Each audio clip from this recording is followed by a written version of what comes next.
Yeah, it goes everybody because they will be playing a game called Forget Your Chains requested by what the hell was that? Mushroom. Alright, let's start. Boom. Wading through the depths of your subconscious, you wake to your dark bedroom, stagnant and chilly as it always is. It's a cozy room to an outsider, I guess. You hear a slight hum coming from the old metal vent on the ceiling. Great intro, by the way.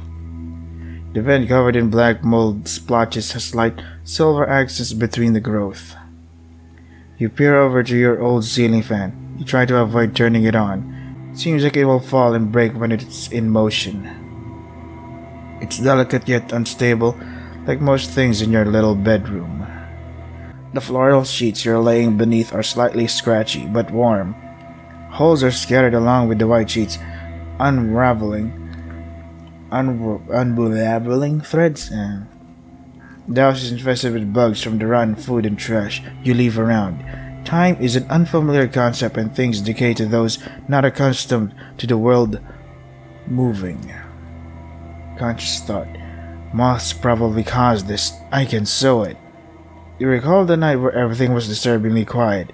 You heard voices coaxing you into sticking sewing needles into your arms, but you can't recall the reasoning. Sewing needles into your arms? Ooh, this guy has been through a lot. You push the thought away. You look over to your window to try and gain a sense of time. It's pitch black. Your neighbor's house blocks moonlight, so you're unable to tell if it's early morning or late night. The paint is peeling off. Some bits chipped and scratched. You remember hearing an animal trapped in the wall screaming for help. You tried to scratch it open until your nails bled. Yeesh. You could have used a tool for that. The dead animal hates you. It's dead, rotting meat in your walls. You'll rot for not saving them. But dude, is this really happening? Your walls are scratched up and ugly beige wallpaper covers your walls. There's torn sections with holes in the dry wall. Sometimes you see little eyes staring at you through the holes. You cover them with plush throw blankets, but they always fall. You mull over your dreams, barely detached from them. You still see and experience them vaguely as they fade away. Your teeth will falling out again. You could feel pails of enamel shards fill your mouth. You pulled out endless clumps of shards of teeth with no success in your dream. It wasn't a nightmare. You regularly dream of this, pondering the meanings.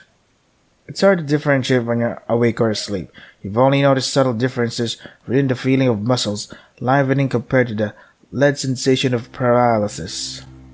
Your brain has mastered mimicry of the rest of your waking life, from injections to breathing. You felt ill for days, physically exhausted. Life has dealt you an unfortunate deck of cards, unrelenting.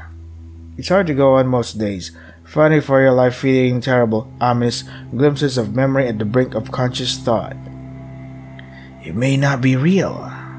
You must carry the burden of your flawed brain chemistry and keep moving. A life of persistent terror, inconsistencies in reality. You feel disconnect between your thoughts and coherency. A lack of control. You are terribly confused. You register the dimly lit bedroom, hesitant to look anywhere, as to not see distressing presences. You've tried your hardest to assign a sense of comfort to this room. Everything can become ominous in the wakes of paranoia. Even the soft floral sheets invoke a childlike type of fear. You look over at your desk. It's painted white to try and create a fresh, natural tone to the room. White always sticks out when it's dark, though. Your office chair has a flowery fabric sewn on. The cushioning is not very comfortable.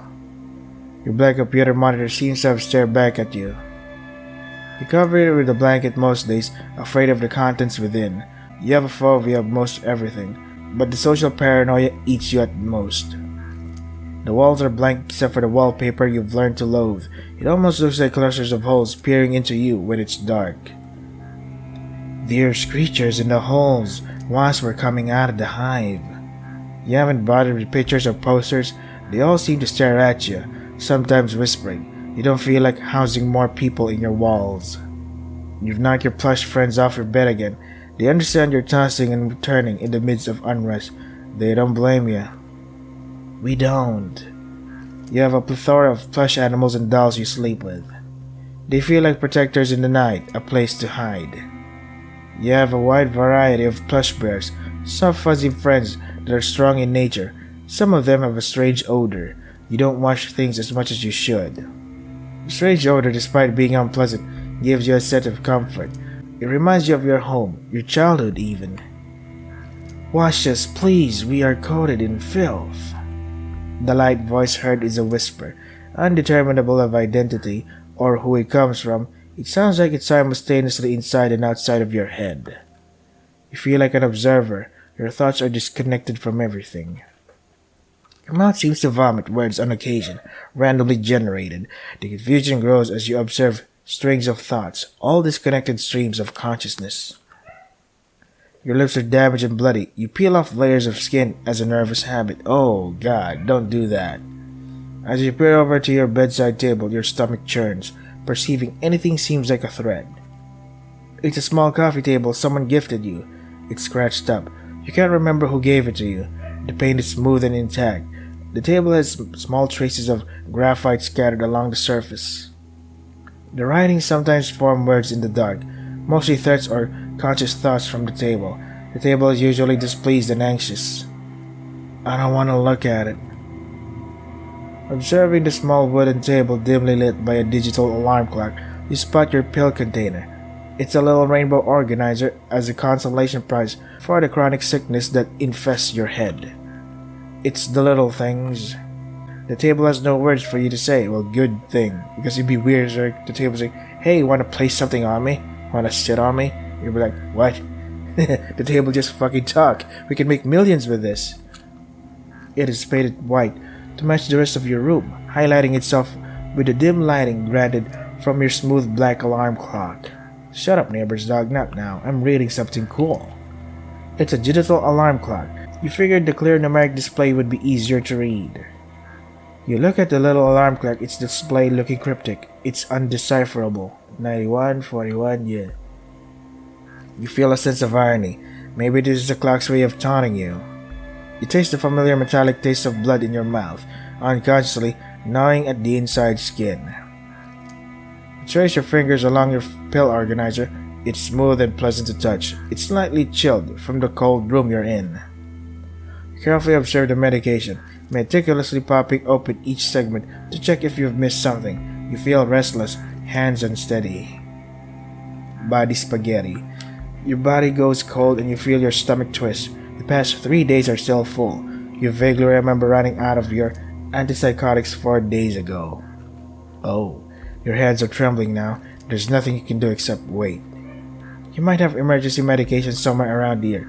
You don't remember where you put it. It won't work fully for a few days, but it might help. I don't want this. You turn back to your room, trying to find something unthreatening. You stare at the flowers on your sheets, expecting to see if they're moving when they shouldn't. You weigh your options. This room is starting to feel like a prison. Your heart feels still. Everything feels still. But as focus is lent, the room livens. You take note of your aching body. You've been in bed for days. The pillows are warm and flattened from the weight of your body. Your little pillows are scattered about from the restless nights. You're acting everywhere and can't find comfort except for a fetal position with your face hidden in the sheets. Your sheets smell faintly of laundry detergent, a fresh soapy smell. You inhale deeply. It contrasts against the taste of your blood in your mouth. Oh, as you inhale, it tastes like a mixture of blood and soap. The taste of blood is sharp and metallic, contrasting against the refreshing scent of your sheets. They combine to create a disgusting flavor. Your senses heighten without visuals. Peering into the black abyss within your sheets shows faint shapes and illusions. The pictures and shapes mold in front of your eyes. Whoa. A disturbing skinned man fades in with the abstract shapes. Sup, dude? You look like you could do better. He's grotesque, with an arrangement of drooling mouths filled with long teeth and black glossy tongues. His eyes are darkened holes, yet they seem to stare right through you. This is disgusting. You decide you'd rather see your unknowingly ominous room than the horrific visuals bought from complete nothingness. He's scratching your eyes. Disgusting. You shake the image from your head as it fades. You feel like an animal caught in a trap. You also feel like behind your eyes, you're observing that animal. You view your window unthreatening in nature. You can't help but feel something will appear in the darkness. Your heart skips a beat, slightly panicked. You look away for your own sake. You ponder what you should do now. You have a gnawing feeling you should find your emergency medication. Staying here would be most safe though. You need to check the room before you do anything. Just in case. Is the save here? I think there you are. Return. Check the windows to make sure nobody's there. You slowly shift towards the window. It's chillier here. There must be a crack somewhere. You slowly inch closer to the window. You take shallow breaths. It's pitch black. The window still is coated in a thick layer of dust and carpet fuzz. There's dirt scattered from little succulents you used to grow. The wood is probably rotted. You see creatures coming through cracks you can't seem to find. The darkness peers into you. You feel panic. I know someone is out there. Something. Someone? It's out there. You feel a sudden pang of terror. You know something shouldn't be out there. You feel deeply that something is. You enter a trance trying to catch whatever is out there watching you. You know something is there. Your gut wrenches. Nothing seems to stare back. Good thing. I'm probably making it up. You feel a slight wake current from an unsealed part of the window. A cold front came through. You're slightly comforted that you are wearing socks. You haven't changed them in a while. They've collected grime and hair. They have a strange scent. At least part of you is warm. You peer closer into the dirty glass pane. You stare unblinking into the darkness. You know something has to be there. Yeah, people outside. Just trying to live their own lives.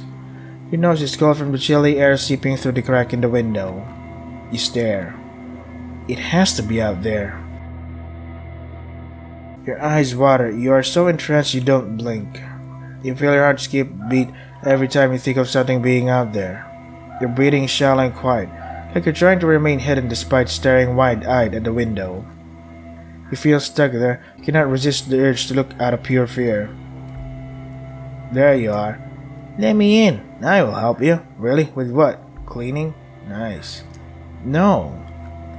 Don't be that way. Let me in. Whose detached mouth? You stare intrigued at his figure. It appears to be some kind of hollow mask. Nope, mask. It isn't floating. It's attached to something dark, as if its entire body was completely black, considering its mask is illuminated. It eagerly awaits your response. Come on, Nani. Let me in. You need a guest. Your home is completely empty. You can't tolerate being alone, so let me in. You bite the inside of your mouth, wondering what's in it for this creature. You have a terrible gut feeling about it. It feels like a threat. But your sharing somehow summoned it. You were looking for me. Let me in. His voice seems to be getting more frank, yet his face remains solemn and unchanging. It looks content. It stares if you're content, then just stay outside. It stares deeply into you. Let us in. Wait, there's an us? Us? No. It goes silent. You stare at it on edge. Oh, look at that spider. Cool. I like spiders. Nani, please, my babies are so hungry. Nani, why are you looking at us like that? Don't you like spiders? I like spiders. You say nothing. You just stare. It will go away. Nani, we are so hungry. You slowly register the woman made of spiders. You wonder if that's the source of the spider that lives in your window. Eat ants. You didn't really know what to say to her. You really didn't know what to say to it. Her, them, the spiders. You recall the spider living in your window, still eating the little trail of ants. There are not enough ants for all of us. We are hungry, Nani. Help us. You think about it. Save. You have nothing to give. Stand down, tell her to leave. She's gone. Cool. You exhale deeply after shallow panic breaths. You move back to your bed, assessing the room. You decide what to do next. Go to your desk, cover the monitor. You peer over at your desk. The paint scratched up the desk is quite clean. You've abandoned your work. The laptop taunts you, a black shape in the darkness. You have a terrible phobia of it. Start to think of what does it say? Realize you don't like it. Okay. You start to think of terrible things you've seen in your laptop. Articles of cyber attacks, evils harbored in the crevices. You've seen warnings from cybersecurity sites. Every link is infected. Do not trust anyone. Everyone is out to get you. Your webcam is covered with a small piece of tape. Sometimes you opt for a sticker. Whatever makes it stop watching you. You feel like you're being spied on. People are gathering your information. You are a pile of data. Your existence is collected in a myriad of folders. There are strange men in the internet prying through your computer, harvesting your information. Your microphone is disabled. You feel the people on your computer enabled it. They're watching you. They are waiting for you to do something. You used to browse websites casually, but would notice the text changing. You would see your name pop up, paired with notifications of people threatening you. Sometimes you would see endless masses of numbers and cryptic text. You would hear someone breathing in your ear. Videos would start to talk to you directly. They were engineered to harm you. Why are you drinking this, Nani? What? Are you guilty? You must be guilty. We are the voices of the world. You cannot defy us. I am not bad. You would know these things unless you are bad. They wouldn't be out to get you unless you are bad. You made a terrible mistake, didn't you? You would believe us unless we hurt you for being evil. Evil, evil, evil. What did I do? Did I say something bad? You remain anonymous. You must be guilt. You're afraid of us exposing your evil. Sift through your memories trying to find something you did. You have so much memory loss from your medicine, it's hard to find things. You feel a terrible guilt for being alive. You perceive everyone as a threat. We know who you are. We will find you and hurt you. You are evil. We will find you what you've done and show you who you are. Who's that? What? Is it watching me? Did I cover my webcam? We are live streaming your chair as evidence of your guilt. If you were guilty of something, you would not be scared. Oh, that's easy enough. I could just casually turn off the internet. Boop. Live stream this, fucker. I don't feel well. My medicine. You're trying to manipulate us. You can't use your illness as a crutch for being a terrible person. That is fucking true. We knew you were guilty. You are manipulative and evil. You stare away from the computer. It's still chattering about you. It only makes sense that it laughs at you while watching your distress. You grab a soft throw blanket from your bed. It's the closest thing, and you just want the stupid thing to shut up. You throw the closest blanket on top of it. It goes silent when it's covered. It seems like it's waiting for you to uncover it. You can feel it waiting. It wants to hurt you badly for smothering it. You stare for a while, unaware of time passing. Its words continue to echo in your head. Am I bad? Do I manipulate people? You exhale deeply after shallow panic breaths. You move back to your bed, assessing the room. You decide what to do next. Go to your desk to cover. Didn't I do that already? Oh yeah, I did that. Boop. Okay, beer. Nothing else? Yeah. You walk over to your mirror. You usually have it covered with a plush blanket. This room is so cold though. It's cold and dark that nearly outweighs the bad memories haunting the mirror. Your mirror is a large oval with a semi-gloss off-white paint. This is your second mirror, the old one before treatment got destroyed in an incident. Your face had melted and deformed. You saw yourself talking. It knew how to torment you. It whispered vile sentiments. This went on for days. You couldn't sleep because it got louder and more cruel. You were exhausted, pushed to your limits. The wallpaper seemed to buzz with movement. Patterns tended to shift and melt. Things are lively for being inanimate. You saw yourself twisted and evil in the mirror. Your eyes were vacant holes dripping with dark liquid, similar to a sobbing girl with a mascara. Mascara. You stared into the mirror. Sleep deprived and exhausted. Yeah, that is me. As you got closer, your reflection went silent. In the small, still moment of false peace, it gripped its face and started ripping your face off. Ew. You didn't know if the harrowing scream was yours or the reflection's. Your face started to sting as it was being clawed apart. Owie. You saw it dig its filthy nails into the side of its face, flesh collecting under its nails and streaks of blood following the claw marks. It started to peel away the flesh, strings of flesh being left behind with blood dripping from the wounds you were deepening. Damn, dude. It dug its fingers into the wounds, stuffing them in. It suddenly ripped its entire face up. Piles of flesh were in its palms. You could see holes for the mouth and eyes. Blood splattered from the force of its tearing. I think this guy needs help. You stared endlessly into the mirror, a vile reflection taunting you with its demise reflected back. Your eyes watered, blurring it. It seemed to be twitching. Your stomach twisted, you felt vile. You just had seen your reflection tear off its own face. Glossy dark blood was streaking down its arms.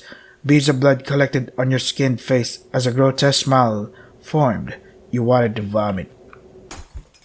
You hit the mirror. God damn. More 7 years of bad luck, I guess.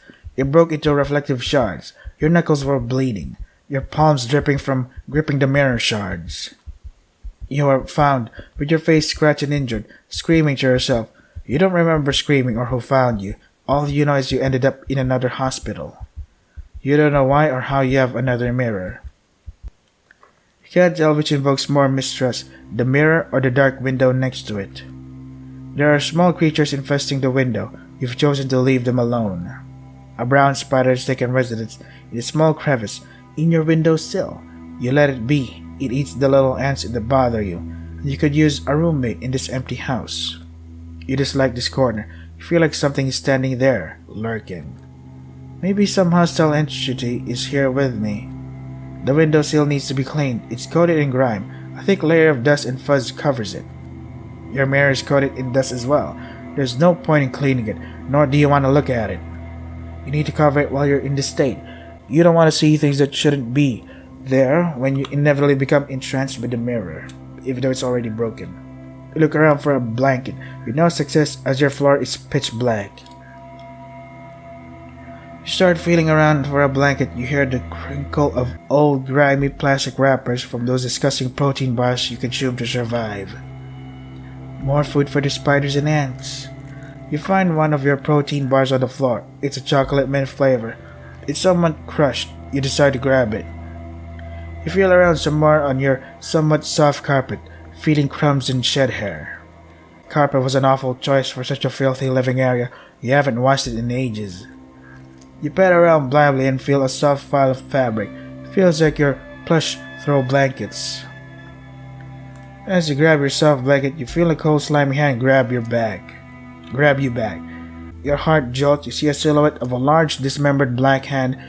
The hand's desperate fingers dig into your wrists. Maybe that is his blanket. You are very inconsiderate of his needs. You have several floral blankets on your bed. You can bear to lose one. Leave his blanket alone. He's cold too. Alright. You choose to leave the blanket on the floor. It's chilly and dry in this room. The chilly black silhouette of a hand may be just trying to warm up. The skin feels dry and scaly. He needs moisturizer. You take note to leave some on the floor for him. You try to steal his blanket. You should make it up to him. You take one of the plentiful throw blankets you have on your bed and cover the mirror. You wedge some of the cloth between the wall so it won't fall. The room feels slightly less sickening. You stare into the flowers, graceful to not see nothing more. Reflections aren't always what they seem. You exhale deeply, unaware that you are holding your breath as you cover the mirror. You look around the dark room. You shiver from the house's consistently cold temperature. You feel like meat being preserved in a refrigerator, waiting to be sliced up and eaten or suffocate in the darkness until you rot. Yeah. This feels like a long read. You balance your options, figure out where to go next. You feel lost in the sea of racing thoughts and confusion. Where do we go from here?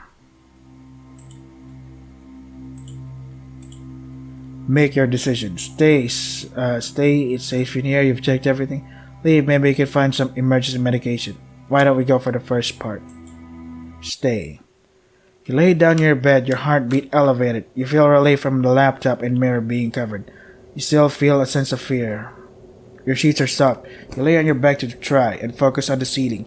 The moldy vent doesn't bother you, not as much as it should. You look around nervously, starting to have tremors. Your heartbeat becomes faster. Did you forget something? I just need to lay down. It will be better at daylight. You knew that was a lie, but you needed any form of comfort. You notice movement in the floor. It shouldn't be moving. Uh-oh. The darkness of the floor forms grotesque fingers shifting before you. You're trembling at the horrors becoming unveiled. Mannequin hands taking residence in your room. An infestation of hands has arrived. God damn it, you weren't all invited. At least pay the rent. We are the hands of God, unrelated to Luciferian entities, goats, angels, crucified men. We are the judges. You are infected. You know the doctors are just trying to eliminate you. They know of the guilt consuming you. They just want to end your suffering. You are so flawed, they must put an end to you. Those pills were eggs. They're the eggs of parasitic creatures, eating you alive from the inside out. Jesus Christ. They're ready to hatch any day now, to eat their way out of your belly. Your breathing becomes labored. You're terrified. You feel a tickling, stinging sensation in your stomach. They're eating their way out. I'm going to die. You see lumps around your stomach distorting the skin, your skin melting and disformed, in the shape of the creatures the hands of God warned you about. Your stomach is stinging. You panic seeing the creatures moving around. You need to claw them out. Get them out. They eat meat. They'll feast on your corpse. Uh-oh. Oh, this gotta hurt. You start to scratch at the soft skin on your stomach, your dirty fingernails trapping skin and blood from your scratching. It's not enough. They're too deep. They're infesting your organs. You feel like you're suffocating, your face sticky from dried tears. We will help you. We are the hands of God. You're sobbing. Your stomach is stinging and bloody. You feel a throbbing from the parasites infesting your organs. They're inside me. The hands seem to be observing your distress. They pause as your panic increases. What a miracle! You're going to be a mother. Joy. You're scratching violently trying to get them out. You're sobbing and hyperventilating. I don't want them. No, we will help you. We are the hands of God. I don't want to give birth to parasitic worms. Help me, please. Of course, this is what we do. Oh. Two of the hands slowly shift over to you. They grab your legs and start pulling. Stop, that hurts. Nonsense, you must give birth to these wonderful creatures. They are pulling harder, their grip cutting off blood flow to your legs. You feel an agonizing pop in your legs, along with a fleshy stinging sensation unlike any other. You start screaming, they're tearing your legs off. Jeez. Oh man. With a final aggressive rip, your legs are removed. Clusters of worms emerge from your flesh. Yay! You feel like you're about to pass out. Your head hurts, everything hurts, you're acting, and your legs are stinging and infested. Thank you, Mom. We are so glad to be alive. No problem, kiddo. Oh my god. What about me? I'm dead. We're still crying and trying to scream, but nothing comes out but a horrified gasp. The worms start to chew on the meat inside of your legs and stomach. You are delicious, Mom. This is not how you treat your kids, children. They're eating you alive. You can't escape. You're paralyzed, and the hands of God rip your limbs off. You hear the tiny, wet, chewy sound of the parasites consuming you. The hands of God fall silent as the worms feast on your wounds. All you can do now is wait. It'll all be over soon. Try again? Okay. Boop. Let's see. Skip it to do that, eh? Oh, wait. Where is the load option here? Back. Preference. Load. Yeah. Leave. Maybe you can find some emergency medication. You slowly open your door. It creaks slightly. You make your way into the hallway. You hate this hallway. It's an off-white hall. The walls are textured. There are no pictures or decorations. It's empty. The darkness induces a paranoia within you. You can't shake the feeling of being watched. It's a strange bumpy texture. You trace your fingers along it. The floor is a chilly patterned tile. There's nothing at the end of the hallway, just an abyss of black. To your right, there's a dark doorway that leads to the living room. It's extremely quiet. It feels still. Your heart is racing and your hands are shaky. You can't seem to take your eyes off the darkness. Your vision is blurred from staring. You have a deep feeling that if you stop watching, whatever is lurking will stop hiding and kill you.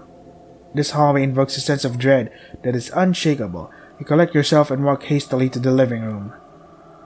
You exhale, relieved nothing has hurt you in the hallway. You enter the dark living room feeling slightly comforted by its spaciousness. It feels less like being trapped. It's a warm-toned area with a plethora of cozy brown shades. There's a brick fireplace to your right. It would be useful in providing warmth if you weren't prohibited from dangerous objects such as lighters. You indulge in the idea of comforting glow and warmth. It's cold and eerie here, though. It feels so deeply empty. All you can do is hear the faint hum of the air conditioning. You hear undecipherable whispers. They're faint. Maybe they're talking about you. They're talking about you. The voices used to be impossible to recognize as unreal, as they usually sound like your family. You live with them. You sound like they were outside of your doorway. They would say strange things. You assume it was some type of teasing or joke, albeit cruel in nature. When you were medicated, it got quiet. Nobody hung out at your doorway like you assumed. You asked about comments that stood out as cruel or strange. They were never at your doorway. Now that you're alone, you know the voices belong to nobody. You decide to start searching the room. Save here. Check the windows to make sure nobody's there. Go to the couch, check your medicine there. Look left if medicine is there. Feels wrong staring into the darkness encased in the cold window panes. You know it's wrong to stare. It brings misfortune. Your breathing is hesitant and shallow. Staring manifests things you don't want to see. You can't seem to help it. You see shapes melt and shift into the darkness. The darkness makes it easier for your flawed brain to misconstrue reality. You turn your gaze to the dark wooden cabinet. It contains a plethora of expired food and canned goods. So it's not really canned goods now, it's really canned not so great. It's dusty and cool to the touch, stagnant and still, like the rest of the house. You wish for things to be unbearably still, but everything is granted a unique type of lively nature, even if it's absolutely still. Everything feels alive, like it's waiting for you. Inanimate objects whisper to you, encouraging you to pay mind. The window is out to get you. They're out there, waiting. Ha ha ha. Don't believe us? You have to. Right. You move to sit on your couch. It's a brown plush sofa with intricately stitched patterns. A small brown coffee table is in front of you. Your gaze is caught by the TV. The pitch black screen draws you in. Ow, my back. Don't forget stretch, boys. Something about such a lively object being seemingly dead and quiet is mesmerizing. You sink into the cushions. They comfort your aching body. The room seems uniquely hollow for a living room, as if you were a ghost living here. You're afraid of decorations. Choosing the wrong one that causes any sense of unease will permanently haunt you. Your legs itch as you notice the crumbs left all over the couch, digging into your skin. You need to clean more. It becomes so difficult when the concept of time escapes from your head. Days pass, you can't remember much from them, but where you are living, it becomes disgusting. You never know how it got this bad. How wrappers became scattered on where you decided it was safest to sleep, with crumbs and the cushions flattened. Time keeps moving while you're trapped in your head. It is impossible to understand, but everything is already so scary and confusing.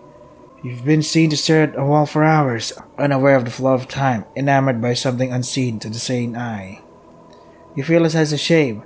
You know you look deeply strange for confusing to others who aren't capable of understanding. Well, this game will take too long because I gotta prepare for work. You remember how they treat you when you're not in your right sense of mind. You remember being deeply afraid of a threat, a deeply embedded belief or terrifying visuals. However, due to your strangeness, they just laughed at you.